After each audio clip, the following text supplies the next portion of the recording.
Couple seconds. We're live. We are live in City Slackwater. Guys, I'm gonna tell you real fast. I have been running on some light sleep this weekend. I went to the BYU game at 8:15.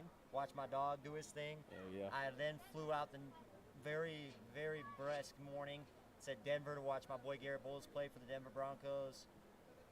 Got home today and we're back live. So we are currently at Slackwater River Woods, Provo, Utah. Before we get diving in, last week we had some audio issues, so apologize for that, but appreciate you guys being here. So if there is any audio issues, we might stop for a second, but we'll get on track and we'll get locked in. Real quick, I want to shout out our sponsors and partners. Dunk Cookies out in Saratoga Springs, Lodge 33, hats, best hats in the game. We got a couple hats out here on the showroom floor. This is our showroom floor, guys. Oh, yeah. And then Snugs USA, they do a lot of different cool stuff, and they did our backdrop right here for Ben Connected. Shout out JCNF. They did my chain. They did my jewelry. Awesome dude out here, local jeweler in Provo, Jared. Shout out Noble Locksmith when you're in a bind and you can't find your keys or you lock your keys out the door. Whatever you need, Noble Locksmith got you. Odeon Suits, they make me look good on Sundays. Well, they give me the outfit to at least attempt to look good on Sundays. Shout out Murdoch Auto Team. I work for Murdoch Auto Team, and I'm the car guy, man. That's mostly how people know me, is I'm the car guy. I can get you right with any car need you need. So, without further ado, let me introduce you to my guest tonight. You guys may have seen him in Salt Lake City. Now you've seen him in Provo. We have Keanu Tanuvasa here in the house. Hey, I didn't even have to practice that this time. That was in sync, dude. Hey, we got it locked in. Hey, full transparency, our first episode we did, he came to the studio, and I actually could not pronounce his name, and I had to do it like 5 times, and we had to go like super slow. But tonight, it's different. Well, it was still, January, still fresh down in Provo, so we're getting used to the life down here, and now we're in sync now. Yes, in sync. Got Keanu right. Now it's more than just, it's really cool. It's very interesting as how different relationships come and go, and how relationships form. And anyway, from the day I met Keanu, Keanu is such a unique person, man. He is. I was just telling him before we went live. And he'll shake his head because he's so humble. But the dude is an incredible athlete, an incredible defensive lineman, but just an incredible teammate, incredible leader, and an unbelievable just human being. And so Keanu taking his time on a Monday night during the bye week here at Slackwater River Woods. We're here live on the show. Yeah, I'm grateful to be here, man. It's been a blessing to be a part of, the Provo family, the Provo Unity, the BYU team, and for everyone that's in tune with Ben Connected. You guys know that Ben's a legit person, man. He's real. He takes care of his family, his friends, and so I'm happy to be here. Happy to hopefully just share a little bit of the journey of the team, the journey of myself, and just the joy it is to be down here. Being with Ben is a blessing, man. And Slackwater is amazing. If y'all haven't seen it, y'all need to come out here. It's my first time, and it looks amazing. So happy to be on. Happy to just have a little conversation with Ben, and then we'll see what we can do for y'all. Absolutely, guys. So as you're watching, if any questions come up, we have some that we've taken in from the week, but if you guys have some, write them up. We got Rendon behind the cameras and audio, so he'll be able to manage the comments and bring up some different things. So, Keanu, man, I mean, not a Utah kid, but familiar with Utah. Right. And we'll get to how we'll get here, but like, you grew up in California. What was that like? What was growing up in California like? Obviously, it's a big football. That's a big football capital of that's West Coast ball, man. It's different. So, what was that like playing high school ball in California and getting you to Utah? Man, I miss California, but Utah's home now. I'm not a Utah kid. I still claim coming from California, but I have fallen in love with being here in Utah. And a big attribute to that is the people, but also Utah ball. I think it surprises a lot of people is Utah ball has a lot of style and swagger and rhythm and physicality to it. From what I've seen is it's been amazing being out here and meeting players, both who play for the University of Utah and for BYU that have come from Utah, and I'm like, these are some of the best players that I've played with. Yeah. Some of the best guys that I know play football. And so there's a lot of physicality within their game and understanding, Yes. which is unique because, from California, we like to pride ourselves on that football mindset and that Absolutely. football game. I mean, you got a lot of teams out there. Like, I mean, there's a lot of well-known teams in California football. Yeah. Right. And I feel like Utah, like you mentioned, Yeah. is on the come up. Your little bro is on one of those teams. Yeah. That is a very well-established team, Right. Lone Peak. Right. So, I mean, how have you kind of seen watching your little bro go through it here in Utah now? Yeah. I think I've just seen like a lot of their under the radar style that is kind of added to their edge and tenacity to perform and to play. Yeah. And that's been so sweet to recognize because it pushes him to be better and it allows him to be the best version of himself. Yeah. And I don't know. I think, I enjoy the games heavily and I'm proud of the people that have come out of Utah. I mean, I'm not from there, but I'm proud of them. Now, hey, when you make it to the league, Yeah. my boy's gonna say Provo, Utah. Oh yeah. Let's go. Yeah, I'm That's gonna rep Provo, Utah, because I'm blessed to be a part of this journey. I love it, bro. And obviously, bro, like like your journey was, you go on a mission.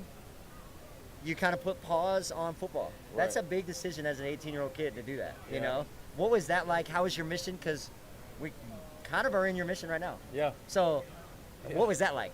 Yeah. So for those who don't know, I did serve my mission here in Provo, Utah. I was called to Canada, and then I got reassigned. But what's nice about serving that mission was I recognized. Sorry, I'm hearing that. I know echo we're of hearing my- our echo. We're good. Seeing for those of you guys who don't, they're playing the interview out for us. Sorry, I got. I know we're distracted. I It's was good. like, We're am I live. listening to This is myself? live. This is fun. This is what it's about, bro. Like we got it live at the bar. Hell yeah. We got it around on the sound system. We got Keanu in the house in Provo, and he's talking about his mission here in Provo. Yeah. So again, about the mission, man. I mean, stepping away from football is terrible, in my Yeah, opinion. it's Like tough. I hate being away. You know, injuries, and now you're turning it down to go serve the Lord. Like that's the one reason that you're like, well, that's the reason why you should be doing it. And so in turning down, time to come and play college football and to continue on my career, I just feel like I grew a lot mentally and in maturity wise. Yeah. To the point that when I came back to football, it was a completely different level. Way different. And now I'm able to attack the game with new perspectives, new understanding, and new kind of an attitude that I maybe would have missed had I gone straight from high school to football in college. Yeah. And so I think that's been one of the biggest things that I would encourage people, but I think it's just a big part of my journey. Yeah, and I think that's something that you touch on a lot is your journey and it's your path. And I think there's a lot of kids nowadays that kind of miss that conception. It's like they look at it as like it's a one-hit wonder and it's a one-way only. Yeah. It's like, dude, it's okay if you go JUCO. Yeah. It's okay if you go D2 and like then end up where you want to go. Or maybe you stay out there and you build something beyond the sport. That's okay. Like I talk to a lot of my guys. I coach at Pleasant Grove and I talk to them and I'm like, guys, like it's not about the clicks and the likes and the highlights. I get it, it's popular, Right. but I'm like, dude, your journey's your journey. Yeah. Like there's dudes that are in the NFL that shouldn't be there. Yeah. That like are on paper. Garrett Bowles, prime example, bro. Yeah. Like the dude had a very unique life, played at Yeah. Snow, played at Utah, and now a top 20 draft pick. Yeah. Crazy, Oh yeah. right? And I think that's the beauty, but that's kind of the beauty of the sport. Yes. Is everyone has a different way. Well, the beauty of all sports, right? You look at Kobe Bryant and the way he got where he is. You look at Garrett Bowles and the way he got there. But then you look at a guy like Penei Sewell, and it's like, well, he's been the friggin' one of the best since he was young, Yes. right? But Garrett Bowles took a different route, and Yes. there's not one perfect way to go about Yes. it. And it's that synchronization of hard work and effort is what gets you to where you want to be. Absolutely. And I think that's what's powerful about all sports, right? Is that so many cool things happen all the time. For Yeah. example, last night I'm watching the Bills game. Yeah. I'm like, this game's over. All of a sudden, Derrick Henry fumbles the ball, and then they score. They miss the 2-point conversion. It's over, and then no, they find a way to win, and then it's crazy. Like Yeah. anything happens in sports. Oh yeah, and I think that's why people love it so much. Yes. They're so invested. People are so invested in the underdog story. They're so Yes. invested in the superhero story. And that's real life connected to sports. Yes. That's what football is there's underdogs, there's superheroes, there's people that have battled through things that seemingly impossible. Yeah. But now they've come out on top and are playing for their favorite team, repping that city, Yes. hometown or that state, and it's like the pride that goes behind the sport Absolutely. is just phenomenal, and that's what makes it so amazing to play. And two, we got some villains. Like Yeah. villains are good too. Yeah. Like, and it's a part of it as well, right? Yeah. And I think that's what's so awesome, man. And so, real fast, just so everyone knows, so football is a big part of you, and you obviously play football, but Yeah. you're deeper than that. You have sure. a lot of other things. You got a wife, which she's in the house tonight. Sir. You have, a family, your own family. Like, how important is that side of stuff for you? Obviously we know football, and we'll get there, but like, your family's here. Like, what? Yeah. Tell me about kind of your family dynamic for you. Yeah, I think always keeping the main thing is absolutely critical in anything you're doing. Absolutely. Right? If you're the car guy, Yes. that's not what drives you at the end of the day. Right. You do that because of what drives you. Absolutely. That's what provides for what you really deeply, truthfully care about. Absolutely. And you might have a passion for it, but that's not where your passion was sparked from. Yes. And I think that's the big thing is people see the helmet, they see the jersey, they see the stats and the Yes. success. But the best part is looking into the crowd and seeing my wife, Yeah. seeing my family, Yes. seeing them after the game, and they're happy. They enjoyed the experience, and I get to represent them at a different light than just being me every day. Yeah. So family is everything, and it's the most critical thing that I think is the driving force Yeah. for whatever your passion is. And I love it, bro. And something that's super cool that a lot of people may know or may not know, Yeah. but you got to Utah on your mission, Provo, Yeah. and you actually baptized Kalani's son. Yeah. I actually didn't know that. Yeah. Until I went to the Coach Live show. Every Tuesday, guys, Coach Kalani talks, and he has some guest players. And Yeah. last week was Keanu, and then try to pull up on the boys. But, like, what was that like, man? Like, because obviously you knew who Yeah. Kalani was. He recruited you. Yep. You were committed to Utah. Yeah. So, how was that experience? Yeah. So, coming to Provo and understanding that missionary work, the goal is to help new people to accept the gospel of Jesus Christ. And so, excuse me, within that, it was when we pulled up our area book, right, just trying to see who was within our area. Yeah. And we see this name, Kalani Satake, and I'm like, that doesn't make sense. He shouldn't be in my area book, right? Yeah, you're like, I know who He's that a is. member, but one of his kids wasn't at the time.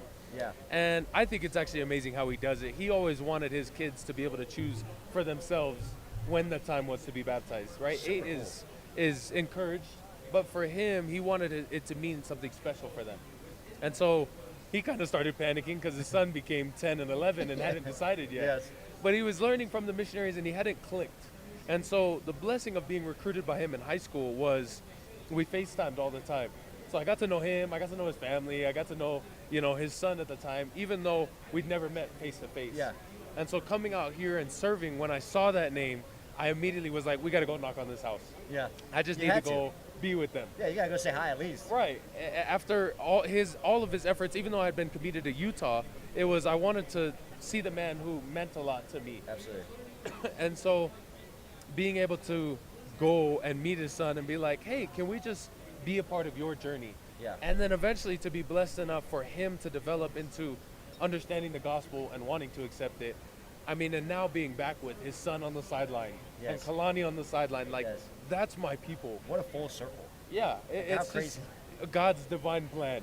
Yes. So now I have both. I have that family and I have that drive on the field, but I remember that there's something bigger when I'm off the field because I literally see people from my mission. Which is so powerful, right? Like, I mean, and obviously missions are awesome and they mean so much to different people in their own respective ways. Yeah. You meet a ton of different people. Sometimes, like, especially nowadays with social media, it's been really a big blessing, like Facebook friends and social media being able to connect. But I mean, how cool, like, to be able to say, like, hey, I went here unorganized, really. You should have been somewhere else. But obviously God said, no, you need to be here. Yeah. You're there. You get off your mission. You keep the fulfillment of your commitment. You go to Utah. Yeah. How was that, getting back into it? Because a lot of guys don't realize when you get off a mission and you get off high school, it's a different level, and that's okay. And Yeah. what is that like when you transitioned to the college level? I think Real it quick, was. before you answer, I want before this people leave. There's a live people here. Go ask them.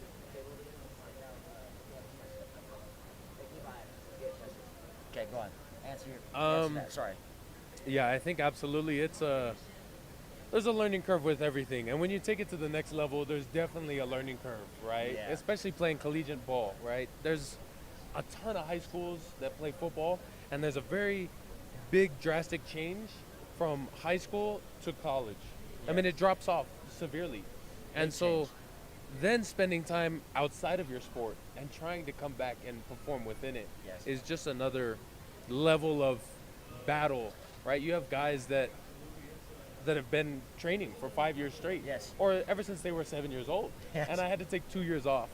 And so coming back from a mission definitely is a fight. It's a battle, and missionaries think that they're okay after a year. It's still crazy to see the exponential growth that happens following that year, Yes. because you really just start climbing. And so what? So I love what you said, and I agree 100%. And I think just anybody, right? Like I think there's a lot of learning curve there. What advice would you give to young kids that are trying to play the next level, and maybe their recruitment's not going the way they're wanting it? What advice would you say? Hey, you face to face with them. What would you tell them? I think for any kid that wants to take their game from playing in high school and Yes. being able to develop into a college athlete, is you just have to understand why you're doing it. I think the why Yes. is so critical, right? We talked about family, and you're gonna fall out of love for it if people keep frustrating you. You're gonna Yes. fall out of love for it if people keep hating on you, and you're not gonna have the fans. You're not gonna have the crowd 24/7. Nobody's with you when it sucks. Yes. Nobody's with you in those dark hours. Right. And so for those kids that want to develop, they have to just be committed to the process, and that process is connected to their why. And so I think that's what I would encourage them to do. Yeah, and I think like when you have a why, it means just so much more, right? It's Yeah. deeper, and like I remember, so Zach Daw played at BYU. He was my mission trainer, Yeah. and he had the writing on his wall. It was his family motto is remember why you play. Yeah. And I was like, and I was struggling with my mission at the time. I didn't want to be there. Yeah. When I say I didn't want to be there, that's probably a stretch. Shout out to President Hall for like bearing with me and getting me through it. But like, For sure. I wanted to be there, but I didn't want to be there. You know what I mean? Yeah. Because I didn't know what was needed of me almost. Like I felt like I was like, I'm not supposed to be a robot. I know I'm not. Right. But I'm like kind of like told to be a robot. And he finally was like, Elder Johnson, like, you need to be you, bro. Yeah. Like, be you. Yeah. Be talkative. Be yourself. Because God sent that here. Yeah. And I was like, okay. And when you kind of like figure out why you're doing something, like you said, every day, like I'm not, money comes and goes. Right. Right. Relationships come and go, things happen, but like what your true grounded core is will always be the same. Yeah. And that motivator will take you to places that you've never been before. Yeah. And I think as you heed onto that, that's what's going to help you. Yeah. So obviously, you have your why. You've done a really good job as far as getting to where you've gotten. How was going from, you did the transition of kind of watching it develop, then you start becoming the guy. You're the guy at Utah. Yeah. You come to BYU. Right away, you've earned the respect for your teammates. You're, captain. What was that like when you kind of came in, and kind of what was your headspace to come in and say like, Yeah. hey, because obviously you could have walked in and said, hey, I'm who I am. Right. You know who I am. Yeah. Like trust me, we all do. We Yeah. watched the game last year. We all know who you are. Right, We sir. saw 57 in red the whole night, right? We knew who you were, but like, what did it mean to you to kind of have that relationship? When you came Yeah. in. I think I've seen people transfer in and out when I was at the University of Utah, and I think there's people like that in life that, you recognize that they have a certain ability, a certain skill, and you can acknowledge that, but how they handle that matters more. Yeah. It's one thing to recognize someone with the skill, with the attribute that you admire. It's another thing for them to act a certain type of way with it. Yeah. And so for me, I was blessed with with the success that I've had. I've been blessed to be able to develop into who I am. And a lot of people still want that. A lot of these guys that have come over, they saw that was a good game last year. Yeah. But my thing is, I don't want to come in and impose who I am and Yeah. act like I'm better than them Yes. in any sense. And so though I had already a rhythm, already kind of a way of doing things, I had to tone it back a little bit because I just wanted them to understand that I love them on a mutual level. Yeah. I didn't want them to just love who I was and what I did. I wanted them to love me for who I could be for them. Yes. And the brotherhood that we could form. That's super insightful, bro. Because like honestly, like, I think it speaks volumes. I wish like my guys in high school that play varsity and then they go and play in a sophomore game Yeah. had that same mindset, Yeah. or JV or whatever, where because sometimes they come in, they're kind of like nonchalant. I'm like, no, like, bro, come be like, don't be the saving grace, but like come and do what you do, Yeah. be a varsity player, but bring them up to you. Right? Exactly. And together you land where you need to go. Absolutely. And I think that's a lost art sometimes because everybody's saying get yours. Yes. Everybody's saying just you get yours, go get yours. And Go get paid. right. And Yeah. it's all about you. It's all about your talent. It's all about your skills. And that's deteriorating. That is actually more harmful to the game and your performance at times. There's a certain level of selfishness that is necessary because it's a drive to perform. Yes.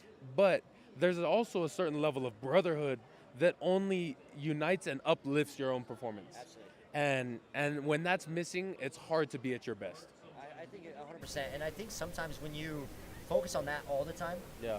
you die out. Oh, Because yeah. at some point you get burnt out, right? The hate messages, the hate DMs, you maybe have a bad game. And if you're only successful because all your buddies tell you you're good, Yeah. and all your, like, that's what your parents say all the time. Like, Yeah. I was blessed with, good parents that held me accountable and things, but they also kind of were like, hey, like, dude, when I played bad, they let me know. Yeah. Like, they're like, hey, bro, you didn't play good. Like, my Oh, dad would be yeah. like, yo, bro. And it's not because I didn't score a lot of points. It was like, hey, you missed a lot of teammates wide open. Yeah. And you took a lot of bad shots. And I was like, bro, I'm averaging 25 points a game. I'm all state. What are you talking about? I Yeah. didn't take a bad shot. Like, that's a better shot than my teammate. And he goes, that's where you're wrong. All right. And I'm like, so I was able to learn a lot in those moments. Did they have a question? I knew they did. I sensed it. They were watching. So, all right. So we have a table here in the house. Keanu's going to wave at them, say what's up. We're going to read these questions. Okay. So nice sack on Sunday. Sir. So that's that first statement. We got to open with that. Right. How many more are we kind of expecting? This is from Arizona, by the way. She's from Arizona. Well, shout out to Arizona. My sister lives there. It's a blessing. I think it's a maturity lesson that I've learned up to this point is it's hard to give out numbers and stats and what it's going to look like. My goal, I can tell you my goal is to have one sack every game. Because that would be a huge accomplishment for any defensive tackle to have one sack a game. But I think I just try and leave it up to God and just dedicate as much as I can to the game in that moment. Great question, by the way, because I wanted to know it too. Yeah. Because I love watching Keanu get back there. But also, people, when Keanu, you're not sacking people, you're also disrupting a lot Right. to allow JT to get those sacks too. So For sure. I think some of those sacks can be equal. Yeah. Okay, so James from Orem, it's also his birthday today. Shout out James. Happy birthday, boy. James. Keanu, are you worried about the depth of the defensive line behind you, and who additional to you is beneficial on the defense besides you? Like who else? And you got some defensive line that a lot of guys don't actually even know about yet. Yeah. I mean, Kirkland hasn't played. Yeah. You got some youth that are still kind of figuring it out too. Yeah. But I'll let you answer. Yeah, I would, to that question, I would say, I think there's a surprising factor of unrecognized talent and unrecognized skill that is there. I would say that our depth is actually potentially deeper than most teams. I don't know, and people would have to go back and watch the game because we watch it with maybe more intent and with a different perspective. But looking at it, we threw in number 94, Nisi Purcell. We threw in number 74, KJ Kaufusi, Pakofe, and those guys did amazing. They kicked Stanford's O-line's butt. Dude, when Kafusi went in, bro, he pushed that man back like 5 yards. Yeah. And it was like nothing. Oh, he's a powerhouse. He's a freaking dog, and he just drove that dude into the backfield. Yes. And he's unknown. He's not a known suspect. Yes. Um, Hidden gem. Right, but I think that's the amazing thing is we have the ability to rotate. We have the ability to function without our ones in because we have, in essence, 3 sets of starters. And that's the best teams. They're able to function without having just one person in the game. Absolutely. So that would be my answer to that question. Great questions. Great Sir. questions. I love it. Thank I you, love guys. it.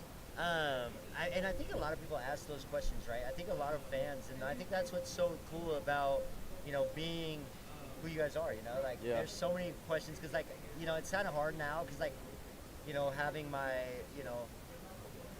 relationships with the team, like, having the fans in the crowd, it Yeah. sometimes drives me nuts. Oh, yeah. Because they're like, you know, What is he doing? A-Rod sucks, and yeah. I'm like, dude, like I know how much A-Rod puts into the games, you know Yeah. what I mean? And there's a lot of that stuff that no one sees, and so fans remember that, you know, Yeah. like there's a method to the madness. It's only game 2. Yeah. It's okay, you know. There's definitely a process, and and we love fans because of their excitement, Yes. because of their joy, because of their passion. But sometimes it's like, well, there's still a learning curve. There's Yes. still a process A lot to of it. new guys. Yeah, and there needs to be development. If there wasn't development, well, then there wouldn't be as much joy in the sport because everybody would do it. But that's where the fans get the excitement, is seeing the recognition of, wow, this kid Bear is good game 1, game 2, Yeah. but by the time game 8 or 9 rolls around, look at how much he's changed. Yes. Look at how much he's developed. 100%. And I think that's the blessing that I'm reaping as well right now is at the University of Utah, I played well. But I think under Coach Hill's defense and within Coach Boha's D-line room, the technique that he's been able to reveal to me, it's only allowed me to even increase my game. Yeah. And I think that's the blessing of, again, sports. And what I would say to fans is there's just a process to it. Yes. And I think it's like that's what's so funny. It's like the process. The process isn't necessarily fun to go through, No. but it's like you have to go through it, right? And I mean, the D-line guys, just from my point of view, is a special group. Like Oh, that yeah. group, and Coach Boha does a great job. Coach Chad does a great job. Yeah. Gary Anderson does a great. I mean, that Oh, whole yeah. D-line is unbelievable. Very grateful for your mentorship for my little brother out there. Yeah. Like taking, just who you are and what example you are is just Sure. incredible. So, no, the D-line is in very good hands. Yeah, and I think we're just blessed with the people that we're around. I was just thinking when we were talking about that process and that learning curve. All right, you look at BYU 2 or 3 years ago. Yes. When they first entered the Big 12, they were 5-7, 5-7. right? And everyone was like, we suck. Yeah. BYU's not Everybody going was to hang like- in the Big 12. That's not who they are. They can't hang in this Yes. game. They should go back to independent. Right. Yep. And fans at that time were calling for certain people, which is Saying understandable. Kalani should get fired. Right, and I'm not gonna fault them because they want to see success, they want to see results. But look at the learning curve. Look at how BYU did last year. Right. That 11-2 season, people still are admiring and talking about today. Yes. It's what's filling that stadium, even when we play Portland State. Yes. Right, and what's And not keeping leaving. that? Throughout the whole fourth quarter. Wild. It's like they knew they weren't gonna come back respectfully. Yes. But they still stayed because of the way that the team's trying to represent the program and the organization. And that's a part of that development and learning curve that I hope fans are starting to see this year. I love it, dude. And speaking of fans, what is that trend? Like, obviously, Utah, hey, no knock on Utah. Listen, like, I have guys at Utah, and, like, listen, I'm not that type of dude anyway, but, like, Utah's venue is pretty nice. Like, dude, Ride Cycles is fun. They got the flags all going. Yeah. Like, with the players that passed away, like, Yeah. that fourth quarter means something. Oh, yeah. I mean, there's a lot of power behind there. What has BYU's, the Bell Edwards Stadium, been for you this year playing for them, like in front of their fans? I mean, dude, the Rock's waiting for you guys in there. You guys come through the Cougar Walk, and dude, the crowd's waiting for you. Yeah. What has that been like? Yeah, It's a I little think, first and foremost, people ask me all the time, and they're like, oh, I'm so happy you're here and all this stuff. And sometimes it's like derogatory words towards the other side. Yeah. And I'm playing for BYU. I love BYU, but I still have gratitude for Utah. Absolutely. I'm still Part of the grateful for what I became and for what they helped me to become. And they have a phenomenal culture, right? We can't shake that. I mean, Utah's had a great team and a great culture. However, what it is like to be here is extremely interesting, extremely exhilarating. There's certain words that I've never used before because they've added a certain type of culture to football that I haven't felt since maybe I was a kid. Yeah. Walking into that stadium, you do the Cougar Walk, you walk in and the whole fan's cheering for you. You're walking right in front, one at a time, really, Yeah. and that It's student one by section one. sees you, and they're just, losing their mind Yes. cheering for you. Like, it really reminds you of how much joy that there is to be had in playing the sport that you love. Yeah. And I love that culture of BYU, the happiness and the joy behind it. There's still a grind. There's still a attitude of having to work, but man, is there a lot of joy here. So much joy, and I think like that's what's so cool is like people are waiting to see you regardless, right? Like they're just waiting Yeah. to watch you. They feel like almost like I think that's what I was talking to Kalani the other day about it, and he kind of was like, I've made it known like I want people to feel part of it, right? Like Yeah. I want them to feel like I'm related to them. Everyone's family, right? Yeah. Like, And I feel like that's how they treat you guys, right? Like they're like, student section's right there ready to go to bat for you guys, Yeah, you know? yeah. But while we were talking, there's a couple questions that popped up on the Instagram Live. So we'll answer these real quick. What stadium, besides the Bell Edwards Stadium, of course, you know, because it's the Bell, Right. the best atmosphere that's hard to play? And you were, hey, and you can go to your Utah days too. Obviously, you played in a lot Yeah. of cool stadiums throughout your career. Yeah. So what's the best atmosphere so far that you played in? Second to the Bell, of course. Second to Lavelle, of course. I mean, there was a lot. I mean, I definitely loved my time up at the U. I think that was fun. I think the most ecstatic game I've been a part of was that Utah BYU game last year. Okay. That fair. stadium was I mean, it was rocking. electric. Yeah, I think the USC game when we played the Pac-12 championship in the, I call it the Death Star, Yeah, the in Raiders Vegas. Stadium Yes, Vegas. in Vegas. Yep. That's an amazing venue. Yes. But one that shocks people that I absolutely loved was Oregon State. It is Really? a small town, and there's not many people that live in that area. It shuts down. But when the game is on, nothing. It's an empty town because everyone's at the game, and the passion behind the fans is so fun. Yeah. So I loved Oregon State as well. Okay, it's kind of fun. So I served my mission in Houston, Texas, but I served like down, like from Houston to like Port Lavaca, Galveston. Manville High School is really good out there, and we went to like, dude, the whole town shuts down, bro. Yeah. Like, and it's like, so let alone I could see that at college level would be sick. Oh, it's so fun. Okay, who on the team could be a Heisman candidate, or who would think they would be? I have some names that think they are. Who on a team could be like that they think they are, or that I think they could be? We can do either. You might need to answer yourself so we don't ruffle feathers, but I also think there's a certain level of development to certain guys. They're still young. yes. I think Bear is a great kid, and I think this year might still be a growing year for him. Yeah. I think he'll do great things. I think so. But I could see him down the road doing an amazing season and earning that Heisman. I do think this year we do have one person. He had 6.1 yards per carry on average on Saturday, and that was LJ Martin. LJ's nasty. And LJ's tough. LJ, He's a silent killer too, bro. he's a silent killer. Like, bro, like, dude, like, before the game, super chill, low key. Yeah. Does his little thing, like, you know, watching as a fan from the stands, and I'm just like, dude. No, LJ's he's like, amazing. dude, people don't realize, like, LJ is who LJ is. Like, Yeah. kind of just, like, this silent guy, because, like, we Yeah. talk about you guys a lot. We talk about that defense. Yeah. Which, rightfully so, very respectfully. But, dude, we got some dogs on the offensive side, too. Yeah. So, Yeah, they're still figuring out their rhythm, and we saw that on Saturday. They got the job done, but we're figuring out their rhythm. yeah, But when they do, that man will be ruthless. it's going to be scary. He already is scary, Yes. and he's in my book. He's someone that could be a Heisman candidate. I also think, I have to shout out my backers. I think I play in front of two of the best backers in the country. Not even close, yes. They're phenomenal. I mean, you got Isaiah Glasker, who, like, moves like a freaking receiver. Yeah. But can absolutely hit you like a freaking Like, he packs a dog. punch, Like, yeah. packs a punch, bro. Yeah. Like, I mean, I would not want to get hit by him. Yeah, and then Or you got Kelly. Jack. You got Jack that's Yeah. also a tank, dude. Yeah, we got Ciale as well, who's amazing and a physical Also player. Very physical. But I just, I played behind some great in front of some good backers, and those guys are on the top of that list. I love it, dude. Well, guys, let's dive into some more questions. We're gonna kind of rapid fire a little bit. Sure. I'm gonna go through them. But again, some we might talk on a little bit more, some we'll talk on a little less. But we're gonna go through these questions real quick. Shout out the Vikings right now. We got Shout out the D-line. Vikings, yeah. Tyler Batty made the 53-man roster, big time. Looks like it's 7-3 Bears, but anyway, we're gonna dive into this question. We're gonna go through these questions right here. Sure. What's been the biggest difference for you between playing at Utah and now obviously at BYU? I love my time at Utah, and I developed relentless effort, an attitude that I think benefits me well today of like wanting to be the most tenacious beast that I can on the field. What separates it is I have learned how to enjoy every second of every moment, even when I fail. And I think sometimes I when you're such a relentless monster and such a beast that you forget how to have fun.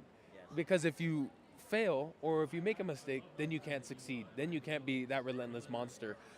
But being down here, I've learned how to combine the two, how to have fun while in the process, and how to trust that understanding of there's growth and learning to be had. Absolutely. I love it. Like I said, we're on a fire away right here. Which O-line in practice has been your toughest matchup? You got some dudes, dude. Jada's nice. Bruce Mitchell's nice. Andrew Gentry's nice. Yeah. Waylon also nice. Waylon's Also, we nice. haven't seen him this year, so that's gonna be awesome. You know. Yeah. So, who's been your, who's been a matchup for you? Like, I love my O-line, but they know this first and foremost is if one of them gets a one-on-one with me, it doesn't matter who it is. I take double teams. So I love it. if it's one-on-one, I don't know. I think Austin Leusa and Andrew Gentry have a mean combo block. Yeah. And that double team is hard to fight. There, Bruce is also Yeah, I mean, when that's that pretty combo deadly, blocks. bro. Yeah. That's, I mean, and right. That's a very respectful reality. Yeah. You're a two guy. I don't. You don't get if it's one-on-ones one-on-one, it's not. You're not respecting me, and that's okay. It's probably not wholesome to do that. No, For your guys' sake. yeah, I hope I get one-on-ones. That'd be we nice. will pay to watch someone take a one-on-one. Exactly. Okay. Fans love to know personal goals. What have you set for yourself this year? Yeah, I think the standard is to hunt down the ball carrier every play. You know, I think that's one thing that NFL teams love to see is someone who has a motor, and I want to constantly show that through proper technique, proper fundamentals, but then also hunting the ball. You know, everyone thinks that D linemen tend to be bigger bone, fat guys. You know, just plug a hole. They're freaks, dude. I want to see someone, but they love guys that are attached to that ball carrier. Yes. They want to hunt it down, and that's my goal. I love it. So, be a ball hawk. I love it. Yeah. What's been your favorite play or moment from your college career so far? And again, it could be from your whole career. That's a good question. It's like a deep question. If I'm being honest, I think it was the game last year, BYU versus Utah, because I think I just gave it the most preparation. Yeah. I think I had dreamt of that game since I was a kid. The rivalry, and I love playing in that.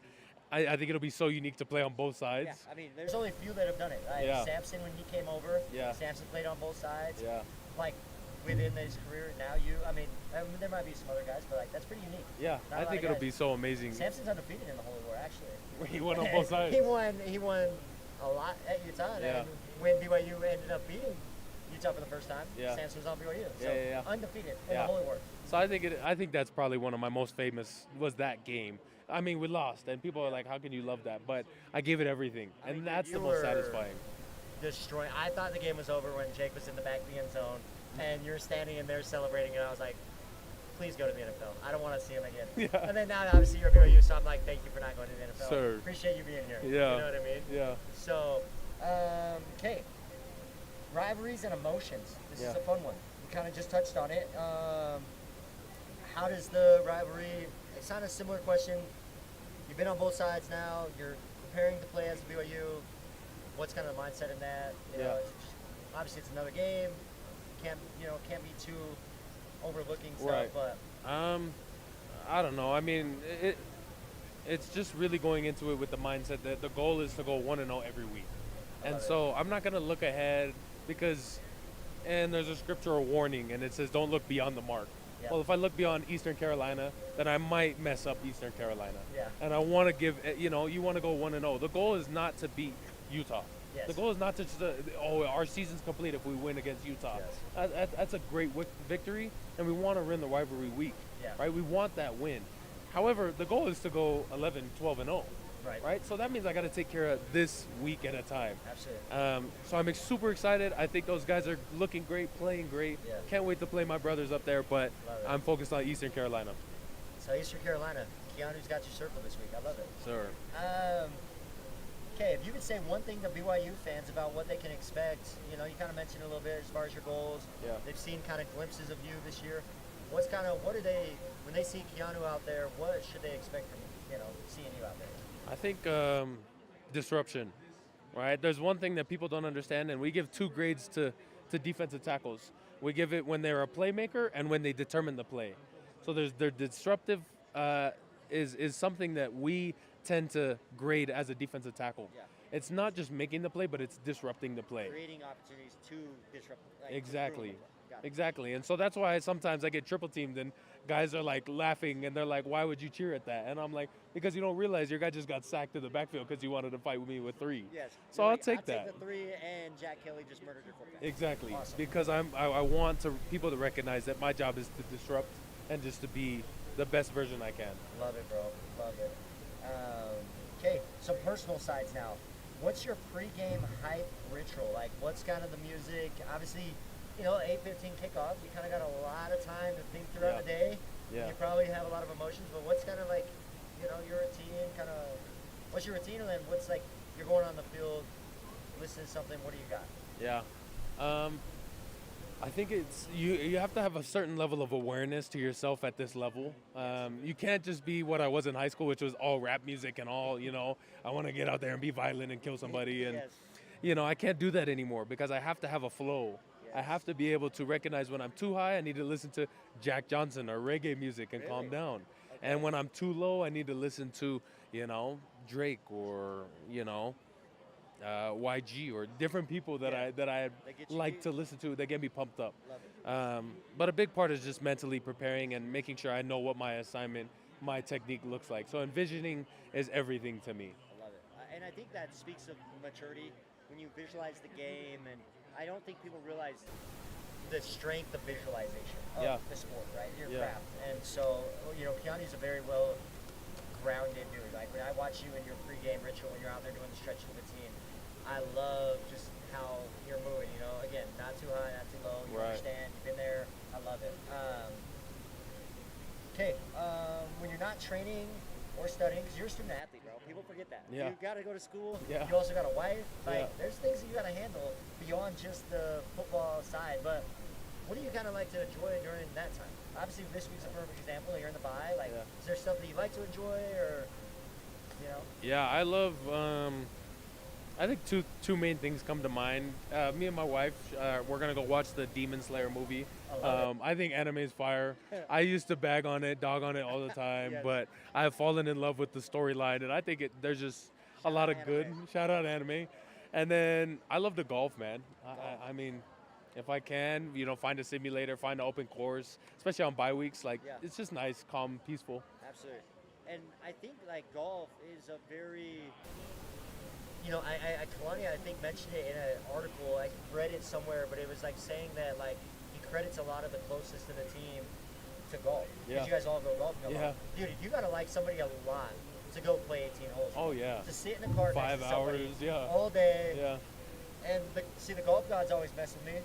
I'll play awful until the last 4 holes, and then I'm like, wait, this is kind of tough. I'm actually, playing well in the last 4. It makes me want to play. Right. So golf is a good one. Yeah, man. And chilling and watching some anime. Shout out anime, dude.